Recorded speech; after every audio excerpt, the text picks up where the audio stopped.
Assalamu alaikum to'rdoshlar. Yaxshimisizlar? Uyg'ur erkiy qirg'inchilik uchrayotidi. Erkiy qirg'inchilik uchragan millat zimin deb chiqadi. 71 yilni xulosalab baqayli. Aşı bedel to'lagan Uyg'urni o'ylab baqayli, ko'z oldimizga keltirib baqayli. Qarindoshlarimiz bilan birga bo'lmay, puchunib yurgan vaqtlarimizni eslab baqayli. O'ylab yiqinglar, mushundaq bir vaqtda, mushundaq bir vaziyatda Xitoyga qarshi bir dolqunning ko'tarilishiga ergishib sizlar o'ylab yiqinglar, dunyo vaziyatida nima degan yaxshi bir fursatlarning kelish oldida ekanligini ko'z oldinglarga ozroq olsun keltirib yiqinglar.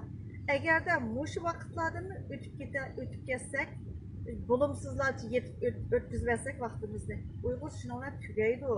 O vaqt yig'ildik, qaqshidik, bunday qildik, manqimiz aqtdik, shuning bilan tugaydi. O'ylab yiqinglar, Xitoy virusi Xitoyni cho'qim o'riydi. Uyg'urning erkiy qirg'inchilik uchrayotgani Xitoy uchun bir cho'ng jinoyat ekanligini sizlar ko'z oldinglarga keltirib yiqinglar. Butun dunyoga virus tarqatganimi jinoyat. Aqlinglarni ishlatsanglar, vatan deb chiqsizlar, zimin deb chiqsizlar, tuproq deb chiqsizlar. Uyg'ur erkiy qirg'inchilik uchrayotidi. Erkiy qirg'inchilik uchragan millat zimin deb chiqadi. Rahmat sizlarga.